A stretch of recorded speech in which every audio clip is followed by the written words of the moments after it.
الحمد للہ رب العالمین الصلاة والسلام علی خاتم النبیین وعلی آلہ وصحبہ اجمعین اما بعد فاعوذ باللہ من الشیطان الرجیم بسم اللہ الرحمن الرحیم قال اللہ تعالی فی سورة یونس وقال موسى يا قوم إن كنتم آمنتم بالله فعليه توكلوا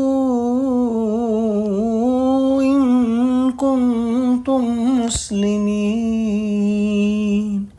ترجمہ: اور موسیٰ نے کہا، بھائیو، اگر تم خدا پر ایمان لائے ہو تو اگر دل سے فرما بردار ہو تو اسی پر بھروسہ رکھو۔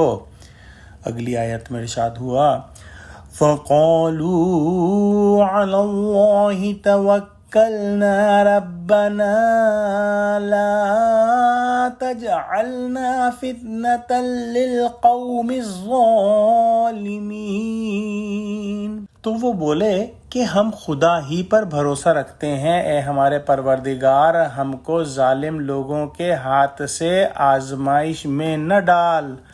اگلی آیت میں ارشاد ہوا، وَنَجِّنَا بِرَحْمَتِكَ مِنَ الْقَوْمِ الْكَافِرِينَ۔ ترجمہ: اور اپنی رحمت سے قوم کفار سے نجات بخش۔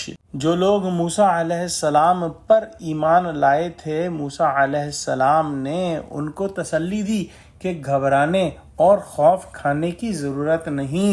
ایک فرمانبردار مومن کا کام اپنے مالک کی طاقت پر بھروسہ کرنا ہے۔ جسے بھی خدا کی لامحدود قدرت و رحمت پر یقین ہوگا، وہ یقیناً ہر معاملے میں خدا پر اعتماد کرے گا، اور اس اعتماد کے اظہار جبھی ہو سکتا ہے کہ بندہ اپنے آپ کو بالکلیہ خدا کے سپرد کر دے، اسی کے حکم پر چلے اور تمام جد و جہد میں صرف اسی پر نظر رکھے۔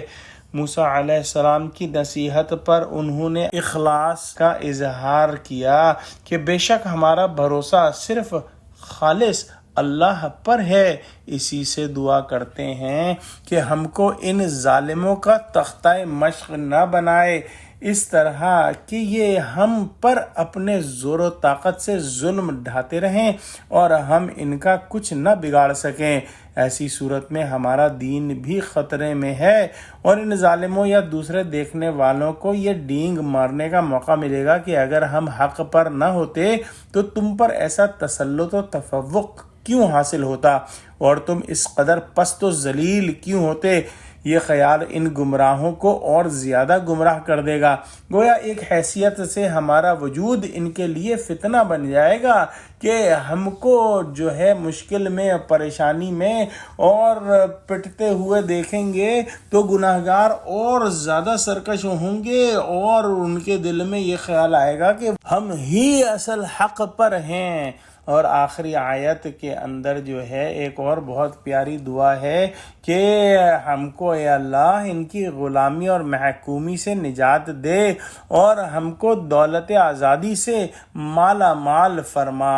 آج مسلمانوں کا جو حال ہے، بالخصوص وہ جو دارالکفر میں اقلیت کے طور پر رہتے ہیں، یہ دعا یاد کر لینی چاہیے اور کثرت سے مانگنی چاہیے کہ ربنا لا تجعلنا فتنة للقوم الظالمین، کہ اے ہمارے پروردگار ہم کو ظالم لوگوں کے ہاتھوں سے آزمائش میں نہ ڈال۔ دعا کرتے ہیں کہ اللہ سبحانہ وتعالی ہم کو قرآن کا فہم عطا فرما، ہم کو سچوں سے جوڑے اور ہم کو صراط مستقیم پر قائم فرما دے، اور ہم کو کبھی بھی کفار کا تختہ مشق نہ بنا۔ آمین۔ وآخر دعوانا الحمد للہ رب العالمین۔ السلام علیکم ورحمۃ اللہ وبرکاتہ۔